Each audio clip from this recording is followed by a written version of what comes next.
ఆలోచనాత్మక అంశాన్ని అందిస్తున్నాను. ఈరోజు మాట్లాడుతున్న అంశం, నీ పట్ల తండ్రి చిత్తం అనుకూలమా ప్రతికూలమా? నీ పట్ల తండ్రి చిత్తం అనుకూలమా ప్రతికూలమా? మనకు అర్థమవుతుంది, తండ్రి అనగానే దేవాది దేవుడని, చిత్తం అనగానే ఆయన కోరిక అని. మానవాళి పట్ల అనగా మన పట్ల సజీవులుగా ఉన్నాం, బ్రతుకున్నాం, ఇంకా చనిపోలేదు. అనుకూలంగా ఉన్నదో ప్రతికూలంగా ఉన్నదో వాక్యం దగ్గరకు వెళ్తే మాత్రమే అర్థమవుతుంది. కనుక బతికించినటువంటి ఈ దేవుడు ఎన్నో విషయాలు ప్రపంచానికి చెప్పాలనుకున్నాడు. కనుక ఆయన చిత్తం ఈ రోజున మనం కూడా ప్రపంచవ్యాప్తంగా క్రైస్తవ పిల్లలకు అందిస్తున్నాం. ఈరోజు నేను మాట్లాడుతున్నటువంటి ఈ మాటలు 296 దేశాలకు పై చిలుకు అనేక మంది పిల్లలు, 20,000 మంది ఫాలోవర్స్ అతి కొద్ది రోజులు నాకు ఉండటం, ఇంకా ఎన్నో సంగతులు అందించాలని నేను అనుకోవటం, మీ గురించి వింటున్న వారి గురించి ఈ విషయం తీసుకురావడం జరుగుతుంది. కనుక నీ పట్ల అనగా నా పట్ల మన పట్ల తండ్రి చిత్తం ఎలా ఉన్నదో ఒకసారి మనం ఆలోచించుకోవాలి. కనుక ప్రియమైన దేవుని వారలారా, మనందరికీ తెలుసు, ఎల్కేజీ నుంచి యూనివర్సిటీ వరకు ఎన్నో పుస్తకాలు ఈ రోజున మానవ మేధస్సుకి అందించినటువంటి మాటలు ఉన్నవి.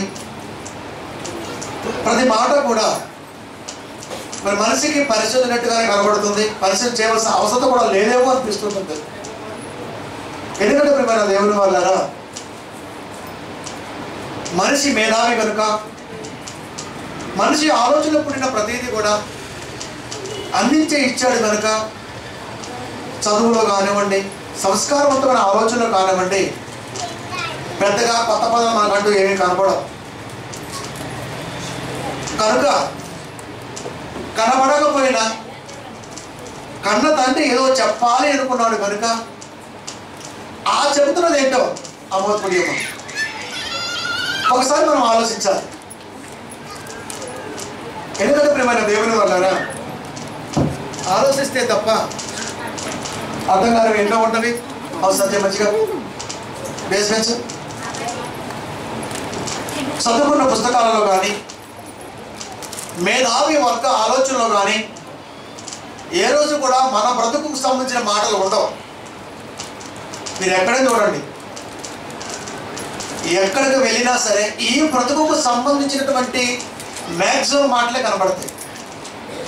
కానీ ఈ బ్రతుకు అనంతరం మరొక బ్రతుకు ఉన్నదని, ఆ బ్రతుకు ఉద్దేశం ఏమిటో ఈ బ్రతుకులను తెలుసుకోవాలి అని కలలు కన్నాడు కనుకనే ఎన్నో సంగతులు రాయించి ఇచ్చాడు. 40 మంది ప్రవక్తలను మహానుభావుడు లోకానికి పంపించాడు. అయినా మనిషిలో మార్పు రాలేదు. తిరిగి రెండవసారి తన కుమారుడు రాక సిద్ధమైన ఈ తరుణంలో క్రైస్తవ బోధకుల మాటలో ఏమన్నా కనబడుతున్నాయా అంటే అది కూడా పెద్దగా లేదు. ఎక్కడ చూసినా కడవరి ఉజ్జీవం అంటాడు ఒకడు, ఉత్సాహం అంటాడు మరొకడు. ఉజ్జీవం ఉత్సాహం మనిషికి అవసరత లేదని కాదు, కానీ ఎంతవరకు కావాలో నువ్వు ఆలోచించాలి. కనుక ప్రమాదం వస్తున్న తరుణంలో మనిషికి కావాల్సింది సంతోషమా ఆలోచన అంటే మనిషికి కావాల్సింది ఆలోచనే అన్నాడు దేవుడు. ప్రమాదం ముంచుకొస్తున్నప్పుడు సంతోషం అవసరం లేదు, బాధ అంతకంటే అవసరం లేదు. సంతోషం బాధ మధ్యలో ఉన్నటువంటి విధానమే ఆలోచన. రెండవ రాకడ నువ్వు విన్నా వినకపోయినా, నమ్మినా నమ్మకపోయినా, ఆయన చిత్తం అంటూ ఏముండదో ఇప్పుడే తెలుసుకోకపోతే మరణించినాక ఏది ఉండదు సుమా, ఏమీ అవసరం లేదు. కనుకనే యేసుక్రీస్తు వారి లోకానికి వచ్చిన తర్వాత ఎన్నో సంగతులు లోకానికి చెబుతున్నప్పుడు మనుషుల ఆసక్తిని గమనించిన యేసుక్రీస్తు వారు ఒక కొండను ఎంచుకున్నాడు. కొండ ఎందుకు ఎంచుకున్నాడు తర్వాత చెప్తా. ఎక్కడైనా కూర్చొని చెప్పొచ్చుగా, ఎక్కడైనా కూర్చొని చెప్పొచ్చు కదా. కొండ ఎంచుకున్నప్పుడు ఓరుగాలిలో లక్షలాది మంది ప్రజలకు లక్షణంగా ఇంచుమించుగా 3 అధ్యాయాల పాటు మాట్లాడిన యేసుక్రీస్తు వారు ప్రధాన నోరు తెరిచిన మాట్లాడిన మాట ఏంటో మీరు చూడగలిగితే, ఆత్మ విషయమై దీనులైన వారు ధన్యులు. మత్తయి సువార్త 5:1 ఉంటుంది అన్నమాట. ఆత్మ విషయమై దీనులైన వారు ధన్యులు. ఆత్మ విషయాలే తెలియదు, ఇంకా దీనత్వం ఎక్కడిది, ధన్యత్వం ఎక్కడిది? ఏ పాస్టర్ గారు నోటైనా సరే ఆత్మకు సంబంధించిన మాటలు ఉండవు.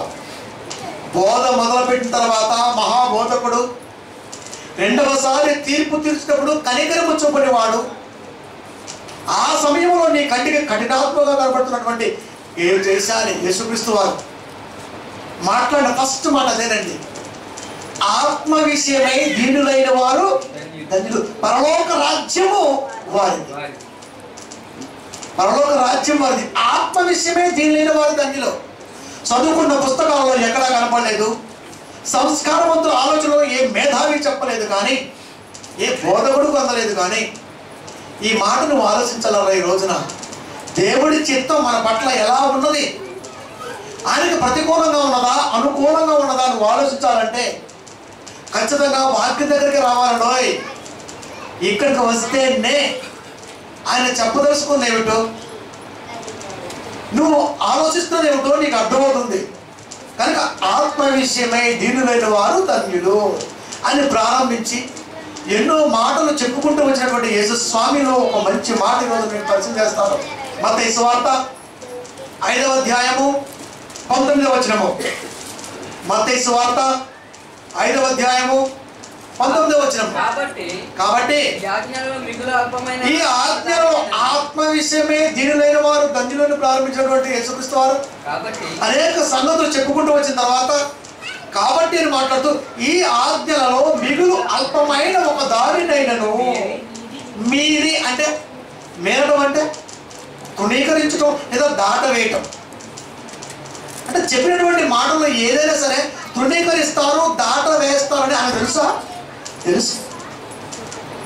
ఆత్మ విషయాన్ని పరిచయం చేశాడు దేవుడు. ఆత్మ విషయమే దీనిలైన వారు ధన్యులు మాట్లాడుతూ కాబట్టి ఈ ఆజ్ఞలలో మిగులు అల్పమైన ఒక దారినైనను మీరి, అంటే తృణీకరించి లేదా పక్కన పెట్టి మనుషులకు ఆ వాగును చేయి బోధించువాడెవడో వాడు పరలోక రాజ్యములో మిగులు అల్పుడనబడును. దేవుడు రాయించిన మాట తీసివేసి కొన్ని మీరి కొన్ని కల్పించుకొని ఎవరైనా సరే సంఘములో బోధ జరిగిస్తే వాడు అల్పుడు అన్నాడట. అంటే బైబిల్లో ఉన్నది ఉన్నట్టుగా చెప్పాలి, కల్పితాలు ఎప్పుడు కూడా చెప్పకూడదు. కానీ ఈరోజు దౌర్భాగ్యం దురదృష్టం ఏంటయ్యా అంటే కల్పితాలకి ఎక్కువగా ఇస్తుంటాం మనం. కేరళతో మాట్లాడుతున్న నిన్న రోజు నేను తెలుగు రాదు మహానుభావుడికి, ఇంగ్లీషు హిందీ మాట్లాడుతున్నాం ఇద్దరం. ఆయన అన్నాడు ఒక మాట, Jesus is come to India in atheist world, but he is living to stays in Kashmir. యేసుక్రీస్తు వారు తన 8వ ఏట 18వ సంవత్సరంలో ఎప్పుడైతే చిన్నపిల్లాడిగా ఉన్నప్పుడే, తర్వాత ఎక్కడ పెరిగినో తెలియలేదు, కాశ్మీర్ వచ్చాడు అని మాట్లాడాడు, బైబిల్లో రాయలేదు అన్నాడు ఆయన. నజరేతు వాడు అన్న పేరు నజరేతులో పెరిగిన యేసుక్రీస్తుకు వచ్చింది అని 70 ఏళ్ళు కలిగినటువంటి ఆయనకు అందకపోవడం దౌర్భాగ్యకరం. నజరేతు వాడ అనబడింది. కనుక ప్రియమైన దేవుడు వారు అంటే మీరి చర్చికి వెళ్తున్నటువంటి ఆయనకి 70 సంవత్సరాల వయసు కలిగిన ఆయనకి యేసుక్రీస్తు వారు ఇండియాకి వచ్చాడు అని, అందుకని ఇన్ని సంవత్సరాలు మన మధ్య లేడు అని చెప్పడంలో ఉద్దేశం ఏమైంటుందో మీకు అర్థమైపోవాలి. కనుక ప్రియమైన దేవుని వారు అలా బోధ అలా ఉండబట్టే ఈ రోజున క్రైస్తవ బిడ్డల్లో దైవవాక్యం పరిపూర్ణంగా రాకపోవటం, ఏముందలే చర్చికి వెళ్ళడం ఆలోచన కలిగి ఉండటం ఒక వంతు అవుతుంది, అదే కంటిన్యూగా వస్తుంది. కనుక మీరి అన్నాడు ఆయన. మీరి అంటే దాట వేసి కొని తృణీకరించి అర్థం చేసుకోకపోవటం. మీరి మనుషులకు అలాగును చేయి బోధించుకోవడం వాడు పరలోక రాజ్యములో మిగులు అల్పుడు అనబడును. అయితే వాటిని గైకొని బోధించువాడు ఎవడో వాడు పరలోక రాజ్యములో గొప్పవాడు. పరలోక రాజ్యంలో బాగా వినాలండోయ్.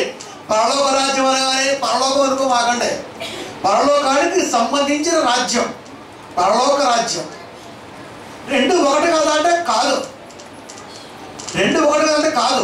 పరలోకం వేరు, పరలోక రాజ్యము వేరు. పరలోకం అన్నది యేసుక్రీస్తు వారు మాత్రమే ఉండగలిగేది. పరలోక రాజ్యంలో యేసుని వెంబడించిన వారు ఉంటున్నది. మీకు అర్థం కావాలంటే అదే మత్తయి సువార్త 4వ అధ్యాయము 17వ వచనం మీరు చూడగలిగితే, మేనొద్దు అన్నాడు. మరి జాగ్రత్తగా వాక్యాన్ని వినాలండి. అప్పటి నుండి ఎప్పటి నుండి? యోహాను చెరలో ఉన్నాడు అంటే పట్టబడి చెరలోకి వెళ్ళిన తర్వాత, యేసుక్రీస్తు వారు నప్తాలి కెరీబు ప్రాంతాలు వదిలిన తర్వాత, ఇదిగో ఇలా వచ్చి బోధిస్తున్నప్పుడు మాట్లాడుతున్నాడు. అప్పటి నుండి యేసు పరలోక రాజ్యము సమీపించి ఉన్నది కనుక మారు మనసు పొందుడని చెప్పుచు ప్రకటింప మొదలు పెట్టెను. పరలోక రాజ్యము సమీపించి ఉన్నది. పరలోక రాజ్యము సమీపించి ఉన్నది. పరలోకం కాదు, పరలోక రాజ్యము. పరలోక రాజ్యము సమీపించి ఉన్నది, మారు మనసు పొందుడి అని మాట్లాడుతున్నాడు యేసుక్రీస్తు వారు. కనుక ఇక్కడ అదే మాట మాట్లాడుతున్నాడు. మరలా వాడు పరలోక రాజ్యంలో గొప్పవాడు అనబడును, లేదా అల్పుడు అనబడును, అత్యల్పుడు అనబడును. పరలోక రాజ్యం అంటే మనమే. ఎప్పుడు వచ్చినాయి అంటే పెంతెకొస్తు పర్వదినాన పరిశుద్ధాత్మ దేవుడు దిగొచ్చిన తర్వాత, పరిశుద్ధాత్మ ప్రేరణతో పౌలు గారు అనగా పేతురు గారు మిగతా వారు మాట్లాడినప్పుడు 3000 మందితో ప్రథమంగా దైవరాజ్య స్థాపన జరిగింది. అది దాని ఉద్దేశం. పేతురు గారి ప్రసంగంలో 3000 మంది బాప్తీసు తీసుకున్నారు. అప్పుడే ప్రథమంగా పరిశుద్ధాత్మ శక్తి రూపంలో పరలోక రాజ్యము స్థాపన జరిగింది. ఇప్పుడు అదే మాట్లాడుతున్నాడు. అలాంటి రాజ్య స్థాపనలోకి వెళ్ళాల్సిన వారు అనగా మనం, పాస్టర్ గారు చెప్పేది ఎంతవరకు కరెక్టో ఆలోచించకపోతే, నిజమే అన్న భ్రమలో మనం ఉంటే అత్యల్పుడు అవుతావు లేదా గొప్పవాడు అవుతావు అంటే నిర్ణయం నీదే. సంఘాలలో ఎవరు చెప్పినా విను, ఎక్కడికైనా వెళ్ళు, కానీ ఆత్మ విషయాన్ని ప్రబోధించని బోధకుడు దగ్గరికి నువ్వు వెళ్ళకు. ఆత్మ విషయం తెలియని వారు ధన్యులు. ఆత్మ సంబంధమైన విషయాల్లో మనం లేకపోతే శరీర పరంగా తృణీకరించుకుంటూ అనగా దాన్ని ఆలోచించుకుంటూ దేవుని ఆలోచనలో ముందుకు వెళ్తే ఎప్పటికైనా మనకు మిగిలేది అత్యల్పమే. అంటే చాలా జాగ్రత్తగా అంటున్నాడు ఆయన. చాలా జాగ్రత్తగా నువ్వు ఆలోచించే రోజున బైబిల్ పరలోక రాజ్యములు మిగులు అత్యల్పుడవును. అయితే వాటిని గైకొని, ఏం చెప్పాడో వాటిని గైకొని మనం చెప్పాం. అడగమనడంలో ఆంతర్యం, అడుగుడే మీకు ఇవ్వబడును అన్నాడు. ఏమడగమన్నాడో చెప్పాం. ఆయన ఉద్దేశంలో పరిశుద్ధాత్మ దేవుని అడగమన్నాడు. పాస్టర్ గారి ఉద్దేశంలో ఏమడిగినా ఇస్తాడన్నాడు. కనుక ఇద్దరికి తేడా ఉందండి. కనుక ఎప్పుడు కూడా బైబిల్నే నువ్వు ఆసరా చేసుకోవాలి, దాన్ని మాత్రమే నువ్వు ఆలోచించాలి. కనుక ప్రియమైన దేవుని వలన పరలోక రాజ్యం అనగానే క్రీస్తుని వెంబడిస్తున్న రాజ్యం అనగా మనం. ఇప్పుడు మనం దేవుని ఆలోచన రెండవ రాకడికి సిద్ధంగా ఉన్నటువంటి ఈ తరుణంలో ఆయన ఉద్దేశం ఎలా ఉంటామో మనం ఆలోచించుకోవాలి. గొప్పవారిగా ఉందామా, అత్యల్పుడిగా ఉందామా అంటే మన ఇష్టమే. మనకి వదిలిపెట్టాడు మహానుభావుడు. మరి ఏమైనా చేసుకో. సజీవుడిగా ఉన్నావు కనుక నువ్వు ఏమైనా చేయగలవు. చనిపోయాక ఏదైనా చేయగలవు ఆయన. కనుక ఇక్కడ నువ్వు ఏం చేస్తావో జాగ్రత్తగా ఆలోచించాలి. అక్కడ ఆయన ఏమి చేయబోతాడో ఇక్కడ నువ్వు జాగ్రత్తగా ఆలోచించాలి. కనుక పాస్టర్ గారు వాక్యం చెబుతున్నప్పుడు ఆత్మ సంబంధమా, శరీర సంబంధమా, ఏ సంబంధమో తెలియకుండా నువ్వు ఎంత కాలం వాక్యం విన్నా నీకు మిగిలేది అత్యల్పమే అంటున్నాడు ఆయన. కొరింథీయులకు రాసినటువంటి మొదటి పత్రిక 15వ అధ్యాయము 23-24 వచనములు. కొరింథీయులకు రాసిన మొదటి పత్రిక 15వ అధ్యాయము 23-24 వచనములు. ప్రతి వాడును తన వరుసలోనే బ్రతికింపబడును. ప్రథమ ఫలము క్రీస్తు. చనిపోయి తిరిగి లేచినటువంటి మొట్టమొదటి వ్యక్తి యేసుక్రీస్తు వారు. లాజరు గారు లేవలేదా? మళ్ళా చనిపోయాడు. ఎందుకంటే మనం వేస్తున్న ప్రశ్నలు ఈ రోజున, యేసుక్రీస్తు వారు ఒకటే చనిపోయి తిరిగి లేచాడా? యేసుక్రీస్తు వారి కంటే ముందు చనిపోయి తిరిగి లేచిన లేరా? చనిపోయి తిరిగి లేచినా మరలా మరణించాడు. కానీ మనం ఆలోచించాలి. కనుక ప్రథమ ఫలము క్రీస్తు. చనిపోయి తిరిగి లేచిన తర్వాత మరలా సాగుంటూ లేనిది యేసుక్రీస్తు వారికి మాత్రమే. ప్రథమ ఫలము క్రీస్తు. తరువాత క్రీస్తు వచ్చినప్పుడు ఆయన వారు బ్రతికింపబడుతున్నారు. అందరూ కాదా? కాదండి, అందరూ కాదు, ఆయన్ని వెంబడిస్తున్న వారు బ్రతికింపబడుదురు. చదవయ్యా. తరువాత ఆయన సమస్తమైన ఆధిపత్యమును సమస్తమైన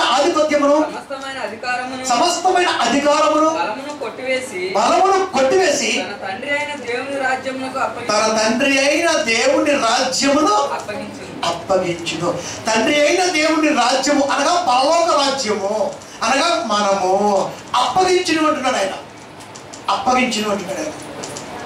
రెండవ రాకల్లో, యేసుక్రీస్తు వారి రాకల్లో నువ్వు ఎంత బలవంతుడైనా కానీ ఏదైనా కానివ్వండి, ఇవన్నీ కొట్టివేస్తూ తన రాజ్యాన్ని అనగా తన ఆలోచన వెంబడిస్తున్న వారిని తండ్రికి అప్పగిస్తాడు అంటున్నాడు ఆయన. వెంబడించే వారిని అప్పగిస్తాడు అంటే వెంబడించే వారిని ఇప్పుడు మనం ఉన్నామా? సత్య సంబంధమైనటువంటి స్వార్థలో మనం ఉంటున్నామా? మనం ఆలోచించాలి. ఇప్పుడు ఆలోచించినా ఆలోచించకపోయినా పెద్దగా నీకు వచ్చిన ఆశయం లేదు. కానీ ఎప్పుడు బయలుపడుతున్నాయి అంటే ధనవంతుల్లోకి వెళ్ళాలి, అప్పుడు మాత్రమే బయలుపడుతుంది. కానీ ప్రియమైన దేవుని వాళ్ళరా, దేవుని రాజ్యం అప్పగిస్తాడు తన తండ్రికి. తన తండ్రి రాజ్యాన్ని అప్పగిస్తున్నాడు అంటే యేసుక్రీస్తు వారు వస్తున్న తరుణంలో ఆజ్ఞ మీరకుండగా, ఆజ్ఞ మీరిన బోధ ఏ సంఘాలైనా ఉంటే అక్కడికి వెళ్లకుండా జాగ్రత్త తీసుకోవాలి. అప్పుడు ఆ గరుడ ఆలోచనలు నువ్వే రావాలి. రాజ్యాన్ని అప్పగిస్తున్నప్పుడు ఆ రాజ్యంలో అనగా పరలోకానికి సంబంధించిన రాజ్యంలో అనగా నిజమైన క్రైస్తవ కుటుంబంలో నీ పాత్ర అంటూ ఉండాలి. అర్థమవుతుంది అనుకుంటున్నారు? రెండవ రాకడలో తీసుకోవాల్సిన జాగ్రత్తలు ఇవన్నీ. సంతోషం ఉంటుందిలే జీవితంలో, ఎవరు వద్దన్నారు? అది కాదు. సంతోషం ఇవ్వడా దేవుడు? ఇస్తాడు. ప్రతిదీ ఇస్తున్న దేవుడు కూడా ఇది కూడా ఇస్తున్నాడు, జాగ్రత్త తీసుకోమని. కనుక ఆత్మ సంబంధాల విషయంలో జాగ్రత్తగా లేకపోతే మిగిలే ప్రమాదం చాలా భయంకరంగా ఉంటుంది అంటున్నాడు ఆయన. కనుక చెబుతున్నప్పుడు ఎప్పుడైనా సరే పాస్టర్ గారి బోధలో ఒక మాట వస్తున్నప్పుడు ఆ మాట నీకు గుచ్చుకోవాలి, ఆ మాట నిన్ను ఆలోచింపజేయాలి, ఆ మాట నీకు బాధ కలిగించాలి. అప్పుడే నువ్వు ధన్యుడివి. పాస్టర్ గారి వాక్యం చేస్తే బాధ ఎక్కడది? మనకి బాధ ఎక్కడది? అయ్యగారి వాక్యం చెప్తే అంత అదృష్టాలేనాయి, అయ్యగారి వాక్యం చెప్తే అన్ని సంతోషాలేనాయి. బాధ ఏది? గద్దెంపు ఏది? బుద్ధి చెప్పడం ఏది? ఇవన్నీ లేకుండా ఎవడైనా వాక్యం చెబితే వాడి కాడికి మనల్ని వెలబడదు. అంటే సంఘంలో బోధిస్తున్నప్పుడు గద్దెంపు కనపడాలి, బుద్ధి చెప్పడం కనపడాలి, క్రీస్తునందు శిక్ష వేసే విధానం కనపడాలి. ఈ మూడు లేకుండా నీకు సంతోషకరమైన మాటలు అందే స్టేజ్లో నువ్వుంటే ఖచ్చితంగా పరలోక రాజ్యములో నీ అంత దౌర్భాగ్యుడు మరొకడు లేడు. అంటే హెచ్చరింపు ఉంటేనే జాగ్రత్త. తండ్రి పిల్లలు హెచ్చరిస్తాడు రైట్ అన్నప్పుడు సిట్ రైట్ అవుతారు. అలా గద్దించకపోతే నెత్తి నిగుతారు, అదలా దగ్గర. ఇంకా తండ్రి గద్దింపులో నీ భవిష్యత్తు రాసి ఉంటుంది, దేవుడి గద్దింపులో ఆత్మ ఎదుగుదలకి అవసరమై ఉంటుంది. ఒక తండ్రి గద్దించకపోతే, బెత్తం వాడకపోతే ఆ కుటుంబం డెవలప్ అవ్వదు. తండ్రి గద్దింపులో కుటుంబం ఉండాలి, ఆ తండ్రి గద్దింపులో అనగా వాక్యంలో నీ కుటుంబం ఉండాలి. గద్దింపు లేకుండా ఉంటే కుదరదు. మా అమ్మాయి ఫ్రెండ్స్గా ఉంటా ఉండండి, కానీ గద్దించినప్పుడు గద్దించాలి. దేవుడు కూడా ఎంతగానో ప్రేమిస్తున్నాడు, కానీ గద్దిస్తున్నాడు. అందుకే ఆయన ప్రేమామయుడు అన్నారు.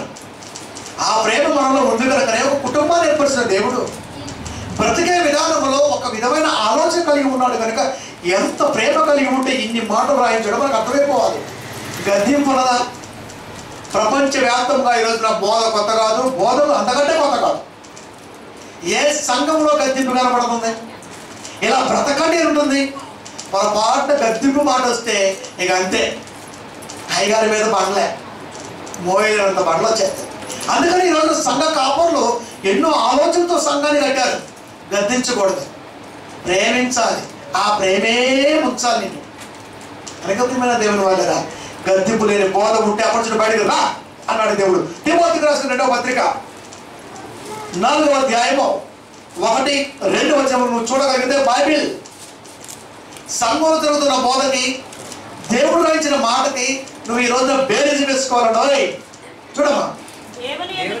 దేవుని ఎదుటను సజీవులకును మృతులకును తీర్పు తీర్చు క్రీస్తు యేసు ఎదుటను, దేవుని ఎదుటను ఈ రోజు నువ్వు వాక్యం చెప్పేది దేవుని ఎదుట అనగా వాక్యం ఎదుట ఒక ఆయన అంటాడు కానీ మరి పక్కన ఎమ్మెల్యే గారు ఉన్నారు, ఇప్పుడు ఆయన ముందు నేను వాక్యం చెప్పాలంటే చాలా బాధగా ఉంది అంటాడు. నేనే వెళ్ళాను, ఇలాంటివి నాకే వస్తాం, మరి మీకు చెప్పాలి కాబట్టి ఏం పోవడం ఏమంటే ఆయనుండి నీకేమైంది? సర్వాధికారి అయిన దేవుడు సర్వస్వ జ్ఞానాన్ని బైబిల్లో రాయించి ఇస్తే ఆయన మనసు కూడా మారింది కదా సోదరా. నువ్వు చెప్తే ఇప్పుడు ఎదుగాల గురించి ఏం చెప్పాలన్నాడు, ఏం చెప్తా చెప్పదు. కానీ అలా వద్దారా, అలా వద్దారు. అందుకంటాడు దేవుని ఎదుటను సజీవులకును మృతులకును తీర్పు తీర్చు క్రీస్తు యేసు ఎదుటను. సజీవులకు మృతులకు, సజీవులు అంటే మనం, మరి మృతులు ఎవరు? మృతులు ఎవరు? 3:1 ప్రకటన. జీవించుచున్నామన్న పేరు మాత్రం నీకున్నది కానీ నీవు మృతుడవే. అంటే నువ్వే సజీవుడు, అంటే నువ్వే మృతుడు కూడా నువ్వే. సత్య సంబంధమైన వాక్యం నీలో ఉంటే సజీవతత్వం, సత్య సంబంధమైన వాక్యం లేకుండా క్రైస్తవుడుగా ఉంటే మృతత్వానికి దర్శనం. అందుకే మాట్లాడుతున్నాడు. అంటే మనకేం అర్థం ఒక టోటల్గా సజీవులకును మృతులకును తీర్పు తీర్చు క్రీస్తు యేసు ఎదుటను. ఆయన ప్రత్యక్షత తోడు, ఆయన రాజ్యము తోడు. ఆయన రాజ్యం అంటే మనం పెట్టేస్తున్నాడు దేవుడు. ప్రత్యక్షత రాబోతున్నాడు ఒట్టు. రాజ్యము తోడు అంటే ఒట్టు మీ మీదే. సచ్చిన వారు కానీ బతికిన వారు కానీ సంఘంలో ఉన్నవారి మీద ఒట్టేశాడు టోటల్గా. అది పౌలు గారి భావం. నేను ఆనబెట్టి చెప్పినది ఏమనగా ఒట్టేసి చెబుతున్నా. ఒట్టేకుండా ఒక మాట, ఒట్టేసి ఒక మాట కాదు, ఒట్టేసి చెబుతున్నాడు. అన్ని సినిమా మాటలు మీకు తెలుసు లేదో. సినిమా రైటర్స్ అందరి దగ్గర బైబిల్ ఉంటున్నారు. మీరు చూడండి, వాళ్ళ ఇంట్లో బైబిల్ లేని ఏ డైరెక్టర్ ఉండలేడండి. అందుకే పదాలు అంత గొప్పగా ఉన్నాయి. యేసు మాట అంత గొప్పదరా. 198 సంవత్సరాల పాటు ఇంగ్లాండ్ వాడు భారతదేశాన్ని పరిపాలిస్తున్నప్పుడు చింతపండు అమ్ముకోవడానికి వచ్చాడు. చిత్త చేశాడు. ఒకే ఒక మాట తీసుకున్నాడు మహాత్మా గాంధీ. దక్షిణాఫ్రికా ప్రాంతం నుంచి మన ప్రాంతానికి వచ్చింది. ఏమాట అది? ఏమాటది? ఒక చెంప కొడితే మరొక యేసు మాట రాది. ఒక మాటకే స్వతంత్రాన్ని ఇచ్చాడంటే నువ్వు ఆలోచించాలి, ఎంత గొప్ప మాట ఉండాలి. అదేనండి బైబిల్ అంటే. అర్థం కాల, అందుకే అది వరాలే. అర్థమైతే బ్రతుకు వరంగా మారిపోతుందన్న. అదే చెబుతున్నాడు ఆయన. సజీవులకును మృతులకును తీర్పు తీర్చు క్రీస్తు యేసు ఎదుటను. ఆయన ప్రత్యక్షత తోడు, ఆయన రాజ్యము తోడు. నేను ఆనబెట్టి చెప్పున్నది ఏమనగా ఒట్టేసి చెబుతున్నా. వాక్యమును ప్రకటింపము, సమయమందును అసమయమందును ప్రయాసపడము. వాక్యాన్ని చెప్పాలంటే శనివారం చెప్పాలంటాడు ఒకడు. అదొక డిస్కషన్ బాగా నాకు ఎప్పుడు మరి అదే కదా. ఊకో మరి విన్న పదం కరెక్ట్గా లేకపోతే ఊకోవడం ఇష్టం లేదు నాకు. 28:1 మత్తయి సువార్త చదవండి సార్. 28:1 మత్తయి సువార్త. ఆదివారమున తెల్లవారుచుండగా, విశ్రాంతి దినము గడిచిపోయిన తరువాత, ఆదివారం తెల్లవారుచుండగా, విశ్రాంతి దినము గడిచిపోయిన తర్వాత, శనివారం గడిచిపోయాక ఆదివారం వచ్చింది. ఇప్పుడు విశ్రాంతి దినం అనగా శనివారము. కనుక ఈ రోజున మనము విశ్రాంతి దినాన్ని ఆదివారం అనకూడదు. కానీ ఇప్పుడు వాక్యం చెప్పాలంటే శనివారమే చెప్పాలి, ఆదివారం చెప్పకూడదు అని పాత నిబంధన కాలంలోకి వెళ్ళాడు మహానుభావుడు. మరి ఏ టైంలో ఉన్నావు? స్వతంత్రం వచ్చినప్పుడు ఉన్నావా? స్వతంత్రం వచ్చి 69 సంవత్సరాలు అయిపోయిన కాలం ఉన్నావా అంటే ఇప్పుడున్నా. కనుక జాగ్రత్త. ఒక పదాన్ని మాట్లాడుతున్నప్పుడు జాగ్రత్త. అందుకే సమయమందును అసమయమందును వాక్యమును ప్రకటింపుము. అంటే వాక్యాన్ని చెప్పేయడానికి సమయం లేదు, ఎప్పుడైనా చెప్పొచ్చు. అర్ధరాత్రి వేళ పౌలు గారు ఖైదీగా ఉన్నప్పుడు వాక్యం చెప్పాడు. అది సమయమా అసమయమా అంటే అసమయం. జనాలు నిద్రపోతున్న వేళ ఖైదీలు నిల్చున్నారు. అంటే ఎంత బాగా పాడుంటాడు పాటలో, ఎంత బాగా. అంటే అసమయంలో కూడా వాక్యాన్ని ప్రకటించాడు. సమయమందును అసమయమందును వాక్యం ప్రకటింపము. సంపూర్ణమైన దీర్ఘ శాంతముతో ఉపదేశించుచు ఖండించుము, గద్దించుము, బుద్ధి చెప్పుము. వాక్యాన్ని ప్రకటించు, సంపూర్ణమైన శాంతితో ప్రకటించు. కానీ ఆ ప్రకటిస్తున్న విధానంలోనే గద్దింపు కనపడాలి, ఆ ప్రకటిస్తున్న విధానంలోనే ఖండింపు కనపడాలి, ఆ ప్రకటిస్తున్న విధానంలోనే బుద్ధి చెప్పాలి. కానీ ఈ మూడు ఉన్నాయి ఆ సంఘాల్లో. మీరు ఎక్కడికైనా వెళ్ళంటారా, ఎక్కడికైనా వెళ్ళంటారు కాదు.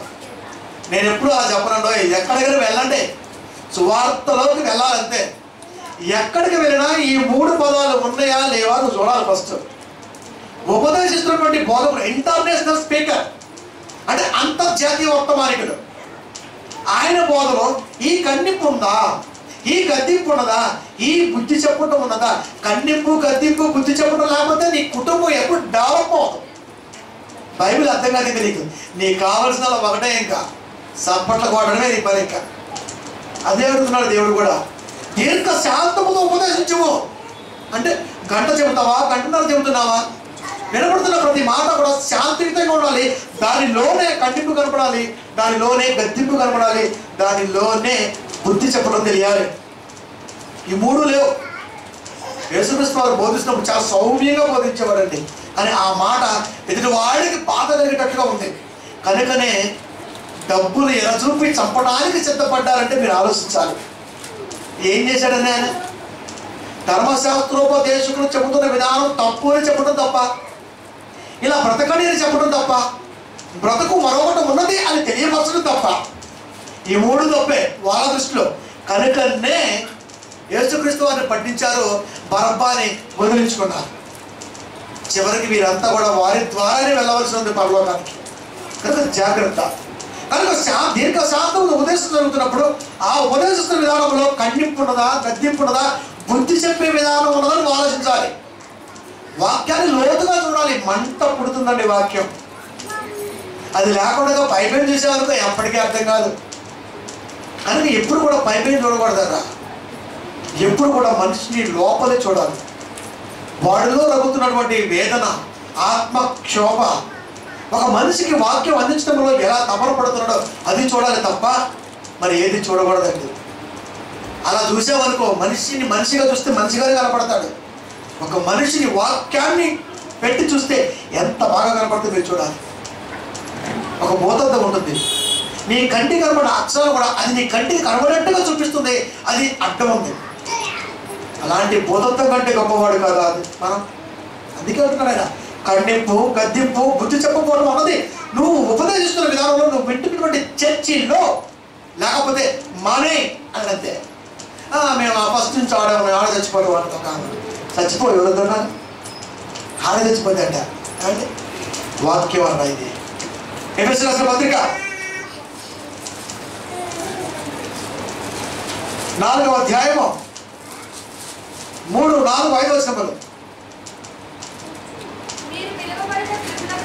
ఎప్పుడైతే ఖండించు, గద్దించు, బుద్ధి చెప్పమన్నాడో ఆ పదములో దేవుని యొక్క ప్రేమ ఎంత గొప్పగా ఉన్నదో మనకు తెలియాలండి. ఫస్ట్ ఖండిస్తున్నాడు అంటే ఎంత ప్రేమ ఉండాలి, గద్దిస్తున్నాడు ఎంత ప్రేమ ఉండాలి ఒకసారి మనం ఆలోచించాలి. గద్దిస్తున్న వాడు ఎప్పుడు కూడా నీ క్షేమాన్ని కోరుకుంటాడు తప్ప నీ నాశనాన్ని కోరుకోడు. తీయని మాట చెప్పేవాడు ఉంటాడు, ఇక అంతే వేసేస్తా. తీపి డయాబెటిస్ రోగంతో పోదాం. తీపి మాటలు ఎప్పుడైతే వినబడతాయో అక్కడ మన బ్రతుకు సర్వనాశనం అయిపోతుందట. ఖండింపు, గద్దింపు ఎక్కడైతే నీకు తాగుతుందో అక్కడ నీ బ్రతుకు పరమార్థం అర్థమవుతుంది. అలా అర్థం కాకుండా చేసింది దేవుడు వాక్యాన్ని అడ్డం పెట్టుకున్నది గొప్పదైన దెయ్యం. చాలా సింపుల్గా తీసేస్తాం. దెయ్యం అంటే చాలా సింపుల్ కాదండి. దేవాది దేవుడితోనే తలబడింది అంటే దానికి ఎన్ని తెలివితేటలు ఉండాలని నువ్వు ఆలోచించాలి. అందుకనే నువ్వు జాగ్రత్తగా చూడాలి. ఖండించినా, గద్దించినా, బ్రతుకు దిద్దినా, బుద్ధి చెబుతున్నా మన బ్రతుకు కోసమే, మరొక బ్రతుకు ఆలోచనలో కలిగించడం కోసమే. ఆ బ్రతికేది ఈ రోజున సంఘాలు లేదండి. క్రిస్మస్ వస్తుంది, ఇక చూడండి మోతే మోత. కానీ క్రిస్మస్ రోజు నేను చెప్తాను వాక్యాన్ని. ఇప్పటి వరకు నీ క్రైస్తవ బ్రతుకులో ఎక్కడ ప్రపంచవ్యాప్తంగా నేను చెప్పబోతున్న అంశం ఏ పాస్టర్ గారైనా ఏ సంఘం చెబితే నువ్వు నాకు ఆ సంఘం పేరు, ఆ పాస్టర్ గారి పేరు ఇంజెక్ట్ చేయి. నేను చెప్తున్న వాక్యం 296 దేశాల్లో 300 పైగా క్రైస్తవులు ఉంటున్నటువంటి ఈ మాట నిజంగా మీరు నాకు మెయిల్ చేయాలి లేదా కింద కామెంట్ రాయాలి. రేపు క్రిస్మస్కి చెప్పబోయే ప్రతి అంశం మీరు జాగ్రత్తగా వినాలి. మీ కొరకు అందిస్తున్నాను ఈ మాటలని ఇక్కడ. కనుక ప్రేమ దేవుని వల్ల అలాంటివి లేవు, అలాంటివి ఉండాలని కోరుకున్నాడు. అంత ప్రేమ మనలో ఎందుకు పెట్టాడంటే నీకు అర్థం అవ్వాలి. చూడండి ఒకసారి ఈ పదాన్ని ఎఫెసీయులకు రాసిన పత్రిక 4వ అధ్యాయము 3, 4, 5 వచనములు. మీరు పిలువబడిన పిలుపునకు తగినట్టుగా పిలువబడిన పిలుపు. ఎప్పుడు పిలువబడ్డావు? ఇదే వాడతాడు పాస్టర్ గారు వాక్యాలే. బ్రదర్ నీకు పిలుపుందా అంటాడు. వాక్యం చూపిస్తాడు. చూడండి బ్రదర్ ఏమన్నాడు దేవుడు, మీరు పిలువబడిన పిలుపునకు. పిలవబడాలంటే ఇప్పుడు నేను పిలవాలి కదా. రా అంటే నువ్వు వచ్చింది, నేను పిలిస్తేనే కదా నువ్వు వచ్చింది. నేను పిలవకపోతే నువ్వు రావు కనుక నీకు పిలుపు ఉందా అన్నాడు. ఇక అంతే. మన పని ఏమైంది తెలుసా? ఏమైంది? కాస్త కూస్తో లోపల రగులుతున్న వాక్యం చెబుతావు తలంపు మనలో ఉంది. పిలుపు ఉందా అనగానే పిలుపు ఎక్కడిది, పిలవలేదు కదా, ఆయన గారు పిలుపు రాలా, ఆయన వచ్చినాక వెయిట్ చేయి, చచ్చిపోయాడు. వాక్యమే అడ్డం పెట్టాడు. చాలా తెలియగా దెయ్యం నిజంగా వారి పరిచారకులు నీతి పరిచారకులుగా దించింది అంటే ఎంత గొప్పగా ఆలోచిస్తున్నారో ఆలోచించాలి. ఏమంటాడండి ఇక్కడ? మీరు పిలువబడిన పిలుపునకు. ఎప్పుడు పిలిచాడు ఏంటి? ఎప్పుడు పిలిచాడు? ఇప్పుడు నన్ను ఎప్పుడు పిలిచాడు? ఇప్పుడు నిన్నెప్పుడు పిలిచాడు? మనల్ని అందరూ ఎప్పుడు పిలిచాడు? ఏమండి? భూమి పుట్టక ముందే పిలిచాడండి. ఒకసారి భార్యాభర్తల కలయికలో 50 కోట్ల కణాలు తండ్రిలో నుంచి తల్లిలోకి వెళ్ళినప్పుడు అన్ని వద్దనుకున్న దేవుడు నువ్వు కావాలి అని, ఈ తరములో రావాలి అని, నా మాట వినాలని, మరి కొంతమందికి చెప్పాలని ఆనాడే పిలుపు వచ్చింది. ప్రత్యేకించి ఇప్పుడే మేలవడం అని పిలిచాడని రాత్రి అన్నాడు. పొట్టి బాలరాజు టైప్ అనమాట. ఆయన పిలిచాడంట. అంటే వాక్యం రాదండి పాప. ఎవరో పిలిచారు గృహకుడి కానీ ద్రాక్షరసం రొట్టె గురించి అయితే ఏమర్థమైందండి? ఆ గృహ విధానాన్ని అర్థం చేసుకొని దేవుడు చెబుతున్న విధానాన్ని జనాలకు చెబుతూ ఆ కుటుంబానికి అందిస్తూ మరి కొత్తగా బలాన్ని చేకూర్చాలి తప్ప ద్రాక్షరసం తీసుకోమంటే ఏం తీసుకోవాలి అతని ఉద్దేశం ఏంటి? కనుక రాత్రి పిలిచాడు బ్రదర్, కోత విస్తారంగా ఉన్నది, పని వారు కొద్దిమంది నన్ను బాగా పిలిచాడు, పోయమని అన్నాడు. నీకు కోత వచ్చాడు సోదరా?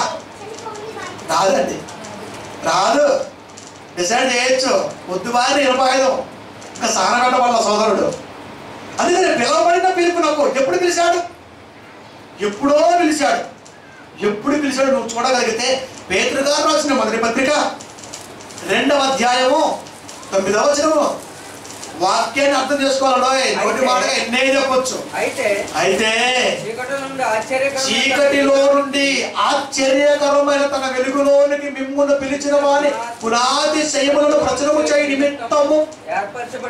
చీకటిలో నుండి ఆశ్చర్యకరమైన తన వెలుగులోనికి మిమ్మును పిలిచిన వారి పునాది శయములను పరిచయం చేయ నిమిత్తము ఏర్పరచబడిన వంశమును, రాజులైన యాజక సమూహమును, పరిశుద్ధ జనమును, దేవుని సొత్తైన ప్రజలమై ఉంటాము అన్నడా? ఉన్నాము అన్నడా?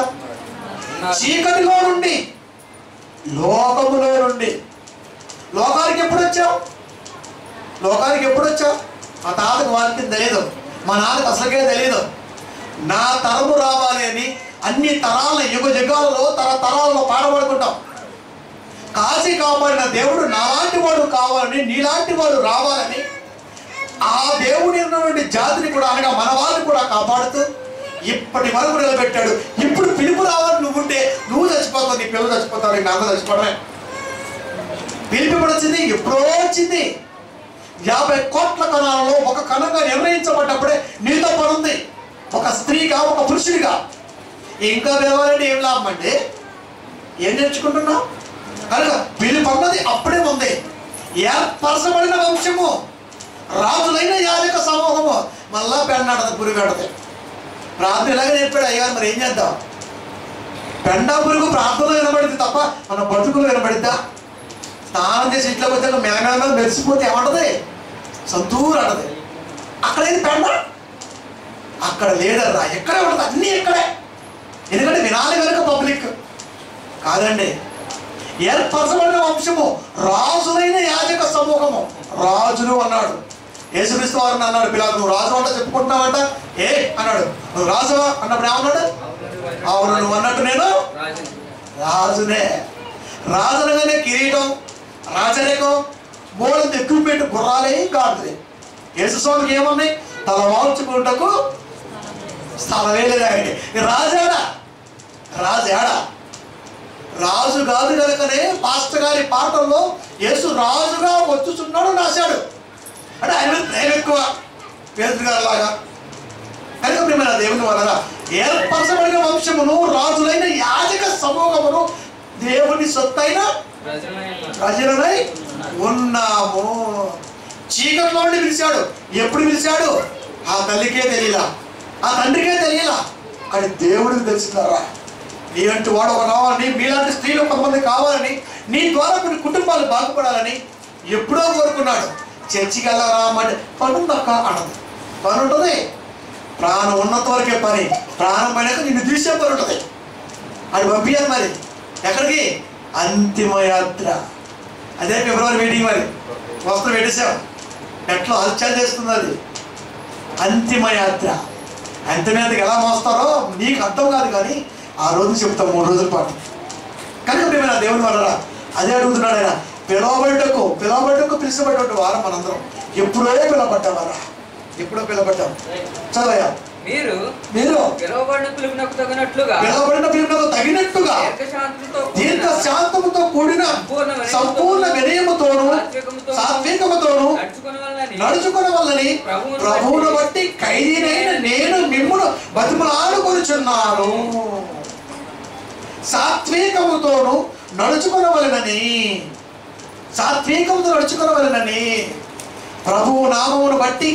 ప్రభువును బట్టి ఖైదీనైన నేను మిమ్మల్ని బతిమలాడుకుంటున్నాను. శరీరం ఒక్కటే, ఆత్మయం ఒక్కటే. ఆ ప్రకారమే మీ పిలుపు విషయమై ఒక్కటే నిరీక్షణ ఉండుటకును పిలువబడితిరి. ప్రభు ఒక్కడే, విశ్వాసం ఒక్కటే, బాప్తిసం ఒక్కటే. ప్రభు ఒక్కటే, ఎవరి విశ్వాసం అదే, ఎవరి బాప్తిసం అదే. ప్రభు ఒక్కడే. నీ విశ్వాసం ఇది, నా విశ్వాసం అది, ఎవరి విశ్వాసం అది. విశ్వాసం ఒక్కటే అన్నాడు ఆయన. అదే నిరీక్షణ. విశ్వాసం అనగా నిరీక్షణ. విశ్వాసం అనగా నిరీక్షణ. దేని కొరకు? పరలోకం కొరకు నిరీక్షణ. విశ్వాసం అన్నది నిరీక్షింపబడు వాటి యొక్క నిజస్వరూపము. ఎవరి విశ్వాసం అదే. అంటే మేము ఈ యాంగిల్ పోతే ఊరొచ్చింది, ఆ యాంగిల్ పోతే ఊరొచ్చింది అంటాడు. రాజ్యంలో ఒకప్పటి 100 రహదారులు ఉండొచ్చు, కానీ పరలోకానికి ఒకటే ఉంది, అదే యేసు దారి. మరో దారి లేదు ఇంకా. కనుక ప్రియమైన దేవుడు, ఎవరి విశ్వాసం అది కాదు. అసలు విశ్వాసం అంటేనే నిరీక్షణ. విశ్వాసం అన్నది నిరీక్షింపబడు వాటి యొక్క నిజస్వరూపము అనగా నరకము పరలోకము ఉన్నది అని నువ్వు నమ్మటమే విశ్వాసం. ఇంక ఇందులో ఇంకేముంటుంది? ఎవరి విశ్వాసం అది ఎలా ఉంటుంది? కనుక ప్రియమైన దేవుడు అలా కాదు. అంటే వాక్యాలు ఎంటైర్ టోటల్గా సంఘాలు వారికి ఇష్టం వచ్చినట్టుగా చెబుతున్నారు తప్ప దేవుడు చెప్పినట్టుగా చెప్పట్లేదు. అందుకే నీ పట్ల తండ్రి చిత్తం అనుకూలమా ప్రతికూలమా? సత్య సంబంధమైన స్నేహంలో ఉన్నావా? ఏదో ఒకటి అన్నట్టు ఆలోచనలో ఉన్నావో నువ్వు ఈరోజు ఆలోచించాలి. చదవయ్యా. అదే మాట మళ్ళా విశ్వాసం ఒక్కటే, బాప్తిసం ఒక్కటే, ప్రభు అయిన యేసుక్రీస్తు వారు కూడా ఒకటే. ప్రభు ఒక్కడే ప్రభువు, ఒక్కటే విశ్వాసం, ఒక్కటే బాప్తిసం. అదే నేట ముంచుట. జెండ కింద బాప్తిసం అగానెత్తాడు, చిలకరింపు బాప్తిసం అగానెత్తాడు. బాప్తిసంలో బోల్డెన్ రకాలు. నేట మునిగి లేచేది అసలైన బాప్తిసం. నేట మునుగుతున్నామంటే నీరు అనగా జీవజలములు. జీవజలాల్లో నువ్వు మునుగుతున్నామంటే నీ జీవతత్వాన్ని వదిలి సజీవతత్వాన్ని పంచుకోవడానికి అనగా ఉపయోగపడుతుంది. అంటే స్నానం చేస్తే ఎంత శుభ్రంగా ఉంటామో, జీవజలం అనే వాటర్లో స్నానం చేస్తే అంత శుభ్రతకి దర్శనం. అదే ఆత్మబోధ. అందుకే మునిగావు. అదే కానీ పాత నిబంధన కాలంలో చిలకరింపు బాప్తిసం ఉన్నది. అలా చిలకరించి చేస్తే బాప్తిసం అయిపోద్ది. సున్నతి చేస్తే బాప్తిసం ఇచ్చినట్టే, చిలకరిస్తే బాప్తిసం ఇచ్చినట్టే, పాస్టర్ గారు జెండా అడ్డం పెట్టి దూరితే బాప్తిసం ఇచ్చినట్టే కాదు. నేట మునగడమే అసలైన బాప్తిసం. నిరీక్షణ ఉన్నది పరలోకము, ఉన్నది నరకము అని నమ్మటమే నిరీక్షణ. ఇంక ఇందులో నీ నమ్మకం వేరు, నా నమ్మకం వేరు కాదు. ప్రభు ఎలాగో ఒక్కడలే, అది బాగానే చెప్తా ఉంటాడు. అంటే 2 3 2 తప్పుపోయాయి, ఒకటి మాత్రమే ఒప్పుకుంటున్నావు. 2 ఎవరు ఒప్పుకుంటారు సోదరా? నీ చిత్రం ఎలా ఉందో తండ్రి పట్ల నువ్వు ఆలోచించాలి. మరి తిమోతికి రాసిన 2వ పత్రిక 4వ అధ్యాయము 3-4 వచనములు. ఇలాంటి మాటలు చెప్తే జనం వింటారా అంటే వింటారు. అరుణాన్ని ఎప్పుడు అంతేలే అంటదక. సింపుల్గా అరుణాన్ని ఎప్పుడు ఇంతే కాదు, నీ చేతిలో ఉన్న బైబిల్ ఎప్పుడు అంతే.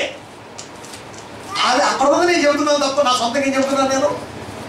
నీ చేతిలో ప్రపంచవ్యాప్తంగా క్రైస్తవ పిల్లల చేతిలో ఉన్న పుస్తకంలో ఏవైతే పదము రాయబడిందో అదే చెబుతున్నా తప్ప నేను అనుకునే చెప్పట్లేదు, ఎప్పుడు చెప్పను కూడా. అలా చెప్పేవాడు దిగలా కిందకు వచ్చేవాడిని, సినిమా డైరెక్టర్ అవుతున్నాను, అలా పోయేవాడిని. కానీ పోలేదే, ఒప్పుకోడు దేవుడు. ఒప్పుకుంటాడా ఏంటి? అస్సలు ఒప్పుకోడు. నువ్వు చేయవలసిందల్లా సేవ. సినిమా వాడి చేతి ఏమవుతాయి నాయన అన్నాడు దేవుడు. కనుక ప్రియమైన దేవుని వాళ్ళరా, ఈ మాట నువ్వు చూడాలి. ఇంత నిజాన్ని చెప్తే జనం నమ్ముతారా అంటే నమ్మరు. యేసుక్రీస్తు వారు చెప్తే నమ్మలేక నేను చెప్తే నమ్ముతారా? మహానుభావుడు చెప్తేనే లక్షలాది మంది సాయంత్రం అయితే ఏం తిందామని ఆలోచించారే తప్ప ఏ రోజైనా మహానుభావుడు ఇంత ఎందుకు కష్టపడుతున్నాడో దేవుడు ఆలోచించరా. 11 మంది ఆలోచించారు కనుకనే ప్రపంచానికి వాక్యం వెళ్ళగలిగింది. 11 మంది ద్వారే. ఆ 11 మంది కష్టమే ఈ రోజున వాక్యంలో నువ్వు ఉంటున్నావు, నేనుంటున్నాను. మరి మనందరం కూడా అంత కష్టంగా ఉంటే ఇంకెంతమందికి వెళ్తుంది వాక్యం? కనుక ఈ రోజున ఒక్కడిగా ఈ లోకానికి వాక్యం ప్రకటించాలని, వాస్తవాన్ని చెప్పాలని ఇదిగో ఇలా నెట్ ద్వారా మాట్లాడుతున్నాం. అనేక మంది పిల్లలకి గంట మెసేజ్ పరిపూర్ణంగా అందిస్తున్నాం టైం టు టైం. చదవయా 2 తిమోతి 4:3-4 వచ్చినప్పుడు, ఎందుకనగా జనులు హితబోధను సహింపక. దేవుడు ముందే చెప్పాడు, ఎందుకయ్యా ఇంత నోరు నిలుచుకుని వాక్యం చేస్తా వినరా అన్నాడు. వినరు అయినా సరే చెప్పాలి కదా సాక్షాత్తం. అందుకే అంటాడు, ఎందుకనగా జనులు హితబోధను సహింపక. హితబోధ అంటే నిజం, సత్యం. ఇంజక్షన్ ఉంటుంది, చూడటానికి బాగానే ఉంటుంది, ఎలాగా శరీరంలో దిగితే సురసురం పడుతుంది, నరాల్లోకి వెళ్తుంది. లోపల ఎక్కడైతే యాంటీబయాటిక్ ఉంటుందో రోగం దాన్ని టచ్ చేస్తుంది, తెల్లవారి సరిగ్గా నీకు ఆరోగ్యాన్ని ఇస్తుంది. ఆ మంటే లేకపోతే ట్యాబ్లెట్లు విన్నామనుకో జ్వరం పోదు కదా, ఎక్కువ అవుతుంది, కూడగొట్టుకున్నట్టే. దెబ్బ తగిలినప్పుడు వాడగల పెన్సిలిన్ మంట మండుతున్నది. మంట పుట్టిన మనిషికి మాత్రం హాయిగా నిద్రపడుతుందట, తగ్గిపోతున్నది. దాని గుణం అది. వాక్యం గుణం కూడా ఇదే. ఈ రోజున వాక్యం నీకు తగిలి మంట పడుతుందంటే నువ్వు ఆలోచించాలి, నీలో ఏమైనా రోగం ఉందేమో ఆలోచించు. అది అంటాడు ఆయన, ఎందుకనగా జనులు హితబోధను సహింపక దురద చెవులు కలవారే. దురద చెవులు అంటే ఇప్పుడు వేసిన గజ్జి అంటాం తెలుగులో, దురద. ఇలా దిగే వరకు సన్నగా ఉంటుంది. పోనీ ఏదైనా రాసే వరకు మంట ఉంటుంది, దానికి దగ్గరికి వెళ్ళాం. సమ్మగా ఉన్నా పర్లేదు, చెడిపోతే పర్లేదు, ఇట్లా గీక్కుంటూ ఉంటాం, అదే వ్యాపింపు చేసింది, చెవు కాస్త ఊడిపోతుంది. దురద అంటే సమ్మగా గోకేవాడు కావాలా. అందుకే ప్రసంగీకుడు అన్నాడు. గీకేస్తాడు అయ్యారు అంతే. 5ంటికి వెళ్తాడు చర్చి మీటింగ్, 6 అరుస్తాడుగా, ఓ గోగడమే నిన్ను. సాయంత్రం వచ్చినాక ఏం చెప్పారమ్మా అంటే, ఏం చెప్పాడక్క అంటది. ఏం చెప్పాడు?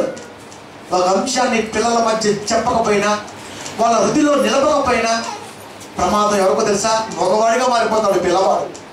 పుట్టినవాడికి రా అని మాట నేర్పుతావు, అడిగాయి, వాడికి అర్థం అవ్వదు. కానీ నువ్వు చెబుతున్న మూమెంట్, నువ్వు మాట్లాడుతున్న విధానం ఆ బిడ్డ ఆలోచించి రావడానికి అవసరం ఏర్పడుతుంది. మాటలు నేర్పకుండా వదిలే సమాజంలో వాడు అడవి మనిషిగా మిగిలిపోతాడు. మాటలు రావు, ఇంకా మనం నేర్పాలి. నేర్పితేనే నీ కొడుకుగా జ్ఞానవంతుడుగా రేపు నీకు ఆసరాగా ఉంటాడు. నువ్వు నేర్పకపోతే తల్లి అందుకే నేర్పుతుంది, వాడికి అర్థం కాకపోయినా మాట్లాడుతుంది, ఎన్నో పదాలు వాడి మనసులకు చొప్పింపజేస్తుంది. అప్పుడే ఎంత తెలియగలడు నా కొడుకు అంటాం. ఏమి నేర్పకున్నాడు, సంఘాలు ఏమి నేర్పలా, కనుకనే కొడుకుగా ఉంచారు మనల్ని. కానీ జ్ఞానవంతుడిగా తీర్చిదిద్దలేకపోయారు. దురద చెవులు గలవారై తమ స్వకీయ దురాశలకు అనుకూలమైన బోధకులను తమ కొరకు పోగు చేసుకొని. మనమే పోగు చేసుకున్నాం. వాళ్ళ నాయగారు అయితే బాగా చెప్తాడు. ఏం చెప్తాడు? అస్సలు జ్ఞానం చెప్పాడు, వాక్యం చెప్తాడు. వాక్యం చెప్పినట్టుగా ఉంటుంది. కరెక్ట్ ఇన్ఫర్మేషన్ ఏంటంటే ఎవడు చెప్పిన వాక్యం గొప్పగానే ఉంటుంది. అది వాక్యం గొప్పతనం, అది వాక్యం యొక్క విధానం. అది జ్ఞానం లేకుండా చెబుతున్నాడు. 38 ఏబు గ్రంథం, జ్ఞానము లేని మాటలు చెప్పి ఆలోచన చెప్తారు వీడెవడు. చూడండి, ఉండలేదు. ఏబు గ్రంథం 38:2 ఆ మాట ఉంటుంది. జ్ఞానము లేని ఆలోచన చెప్పి, జ్ఞానము లేని మాటలు చెప్పి ఆలోచన చెప్తారు వీడెవడు. ఉందా? ఉంది, ఉంటుంది. చెప్పేవాడు లేకపోతే ఇలాగే ఉంటుంది. మరి కానీ జ్ఞానం లేని మాటలు, జ్ఞానం అనగా క్రీస్తు. Colossians 2:3, బుద్ధి సంపదల సర్వ సంపదలు యేసునందు గుప్తములై ఉన్నవి, గుప్తములై ఉన్నవి. కనుక జ్ఞానము లేని మాట చెప్పి ఆలోచన చెబుతున్నా వీడెవడు, ఎవరు పిలిచారు, నేను పిలిచారా, ఎవరు రమ్మంటే వచ్చాడు, వాడే వచ్చాడు, వస్తే వచ్చాడు, నిజాన్ని చెబితే బాగుంటుంది. అలా లేని కనుకనే తమ స్వకీయ దురాశలకు అనుకూలమైన బోధకులను తమ కొరకు పోగు చేసుకొని సత్యమునకు చెవనీయక కల్పనా కథల వైపు తిరుగు కాలము వచ్చును.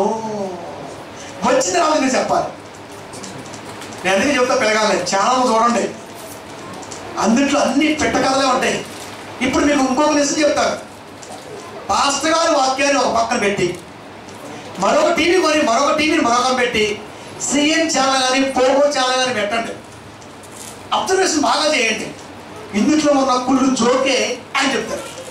కొత్తగా చెప్పేదేమో ఎంత ప్రపంచం నమ్మదు కనుక మన దేవుని వాళ్ళరా కల్పనా కథల వైపు తిరుగు కాలము వచ్చును అన్నాడు. సొలొమోను ఎన్ని రోజులు కట్టాడు చర్చి? సొలొమోను మహారాజు ఎన్ని రోజులు కట్టాడు చర్చి? కొన్ని రోజులు కట్టాడు. ఆయన కంటే గొప్ప వాడు వాడు బయలుదేరాడు, వాడు కట్టాడు. సొలొమోను కట్టిన దాంట్లోనే ఉండవు అన్నాడు దేవుడు. అన్నాడా? అపోస్తల కార్యములు 7వ అధ్యాయము 47 నుంచి 50 వరకు చూడగలిగితే ఆ మాట అలాగే ఉంది అక్కడ. సొలొమోను కట్టింది బంగారం వజ్రాలతో కట్టాడు, కరగబోసి మరీ కట్టాడు. ఆయన కంటే ముందుగా కట్టాలి అని, ప్రపంచం మొత్తం చూడాలి అని ఈ మహానుభావుడు కట్టాడు.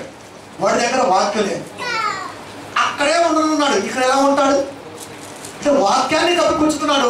మొత్తం పాత నిబంధన చెబుతాడండి, ఇంకేం చెప్పడం. పాత నిబంధన ఎప్పుడో కొట్టివైపు తెప్పిస్తూ చూపిస్తా మాట మీకు. పాత నిబంధన నెరవేరిపోయింది, నెరవేరిపోయినాక మళ్ళా నెరవేర్పుకు సిద్ధంగా లేదు అది. చూడండి ఇప్పుడు. అయితే సొలొమోను దేవుని కొరకు మందిరము కట్టించును. ఆయనను సొలొమోను దేవుని కొరకు మందిరము కట్టించును. ఆయనను నేను కష్టపడి ఈ ఇల్లు కొన్నాను, నేను కష్టపడి ఈ ఇల్లు కట్టుకున్నాను. ఆయనను బయట ఎక్కడో అద్దెకుంటున్నాడు. కారణం ఆయన కలిసేవా, నాకు వాస్తు బాగా కలిసి రాలా, అందుకనే కట్టించుకుంది నేనే, వాస్తు చూసింది నేనే, వాటర్ లెవెల్ చూసింది నేనే, ఫౌండేషన్ వేసింది నేనే, కట్టుకుంది నేనే, నా పిల్లల కొరకు, నా కుటుంబం కొరకు. అయినను కలిసి రాలేదు నాకు కనుకనే మళ్ళా బయటికి వెళ్ళాను. దేవుడు అదే చెబుతున్నాడు. సొలొమోను నా కొరకు మందిరాన్ని కట్టించాడు. ఆయనను ఆకాశం నా సింహాసనము, భూమి నా పాదపీఠము.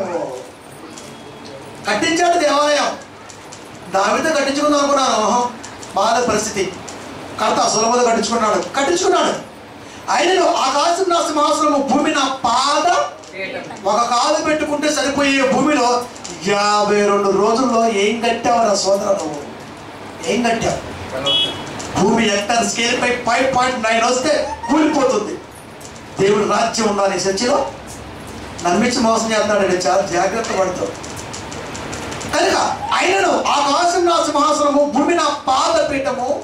మీరు నా కొరకు ఎలాంటి మందిరము కట్టుదురు? ఉందా అన్నమాట, ఉందా? ఎలాంటి మందిరము కట్టుదురు? ఎలా కడతావు?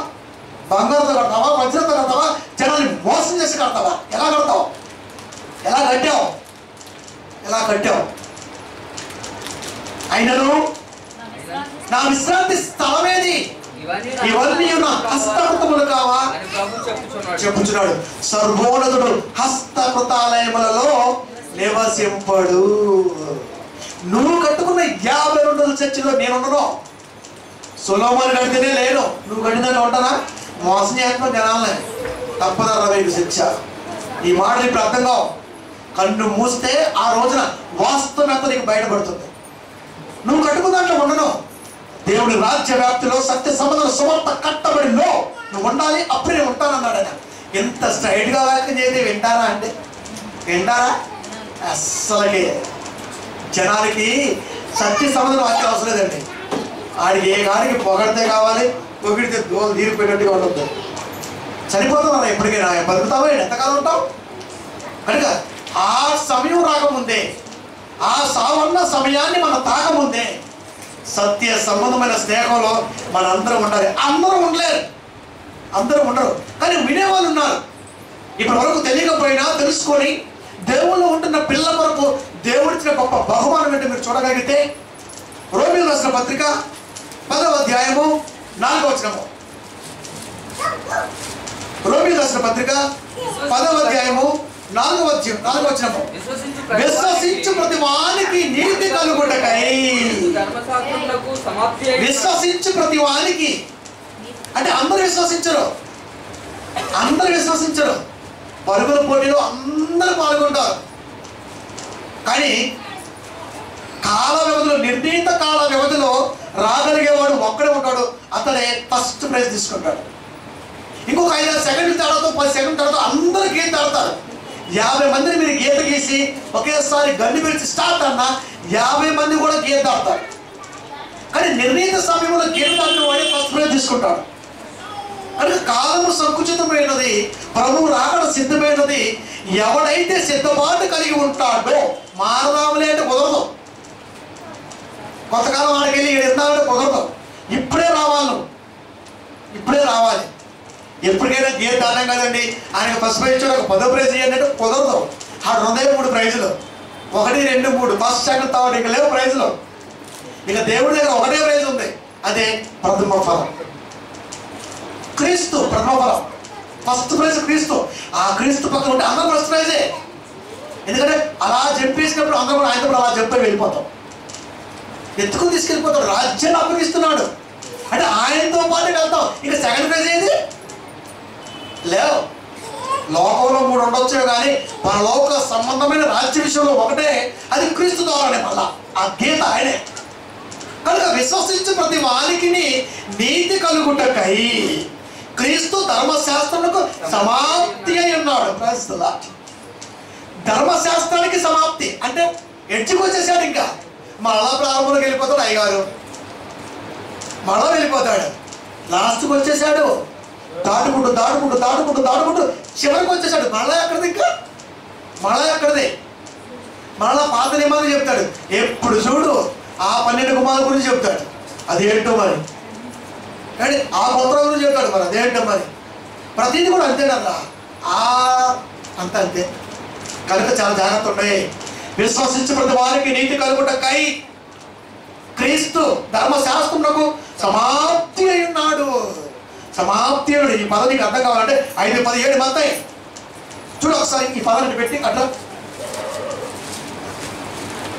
మత్తయి సువార్త 5వ అధ్యాయము 17వ వచనము.